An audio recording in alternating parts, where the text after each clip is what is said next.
Hey everyone, day 87 of No Poker. Wanted to do another quick update on the events and how things are going.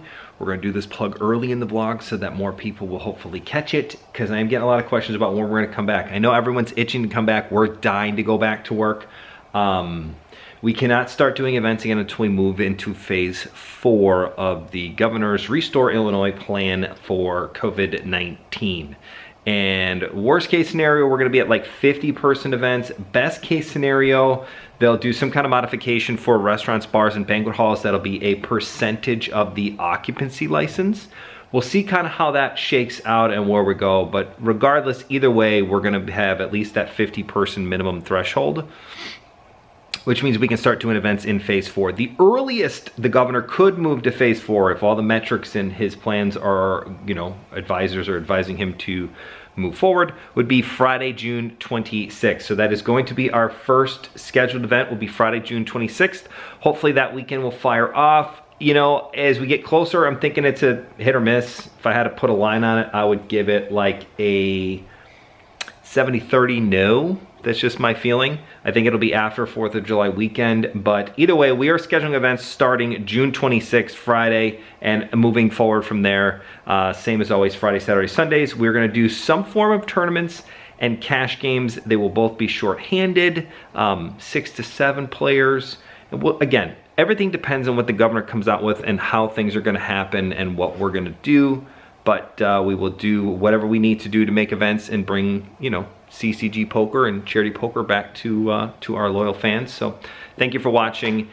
But I know why you guys are really here, not to hear me ramble on about what we're gonna do with the events, but what top movies there are for 1987, because we're doing every year or every day of the vlogs. This is day number 87, so we're doing the top movies of 1987, which brings me to why I'm wearing this shirt. I feel like it's a very 3 Men and a Baby shirt. That was the top movie of 1987. Fatal Attraction, boom.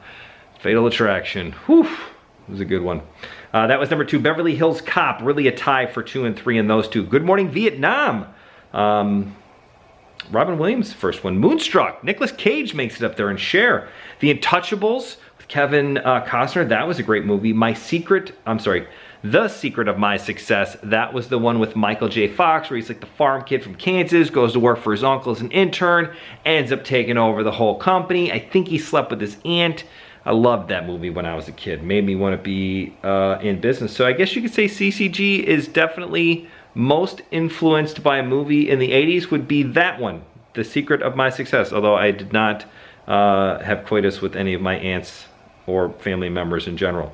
Stakeout number 8, Lethal Weapon. Lethal Weapon number 9. Lethal Weapon, we talked about in the past. I powered through all 4 of them. They're great. And then The Witches of Eastwick are number 10 on our list of top movies of 1987. Honorable mentions, there's like a ton of them on here, so we're gonna kind of rifle through these. Adventures in Babysitting, great Chicago movie, great, lots of fun in general. Batteries Not Included. Do you remember that movie? That was the one with the old people in the apartment complex, and like there were these like mini flying saucers that were involved, and they were aliens, and it was super weird. Old people, kind of like Cocoon, but not nearly as good, but certainly a lot of fun. Can't Buy Me Love. Can't Buy Me Love, I think, is the first movie my wife and I, we were not married at that point. That's the first movie we watched in her apartment as like the stay-in movie night. Everybody knows what happens at the end of those. So that was a good one. Can't Buy Me Love. McDreamy's in that one. The Chipmunk Adventure is really just a nod for myself and maybe my siblings. I really liked that movie as a kid. Cartoons, Alvin, Simon, Theodore, the Chipmunks, can't beat them. It was fun. It was a race around the world. Dirty Dancing came out. Disorderlies. That was a really cool movie with like a very hip-hop 80s movie. It was fun. I remember watching that a lot as a kid. Full Metal Jacket, little Stanley Kubrick.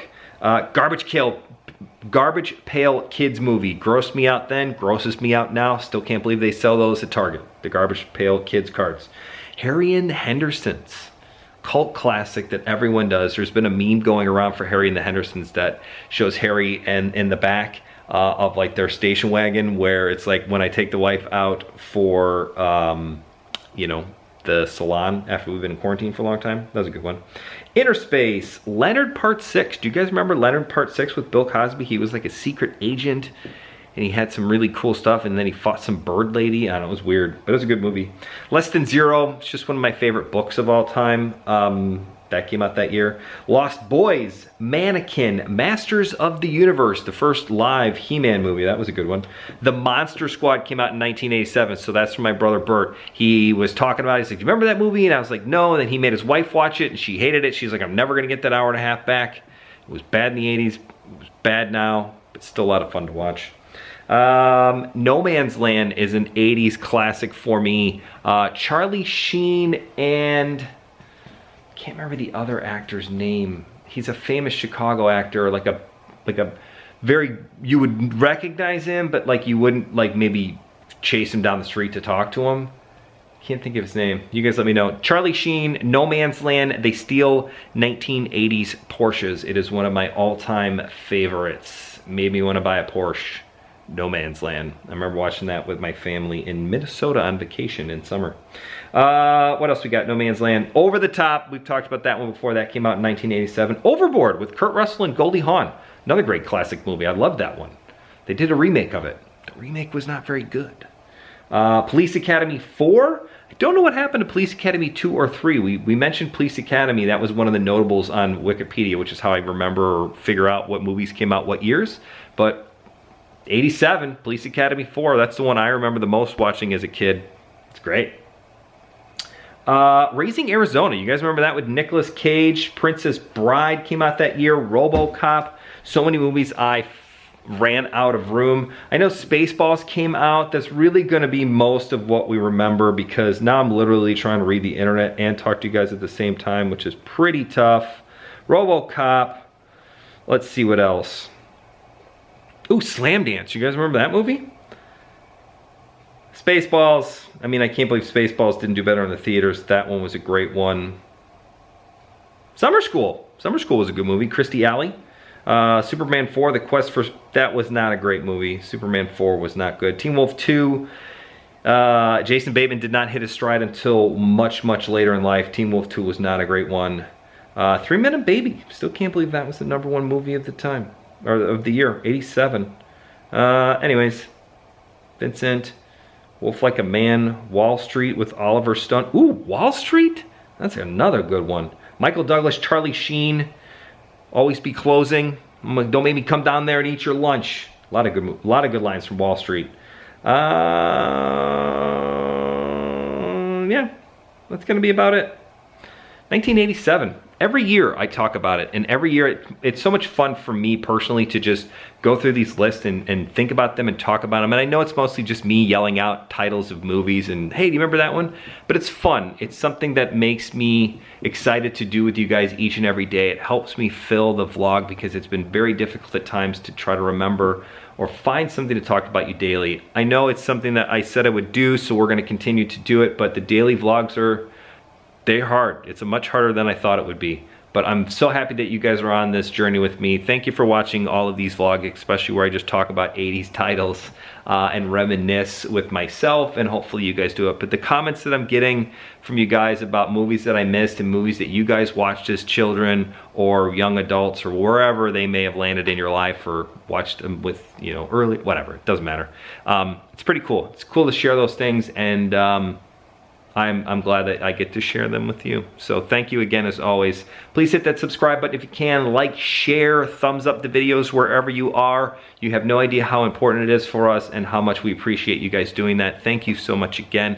I cannot wait to see you. I hope it is at the end of June, but if it's not, it'll 100% be in July. We're excited. Day number 88 tomorrow. 88 miles an hour. Back to the Future was last day. See you, everybody. Bye.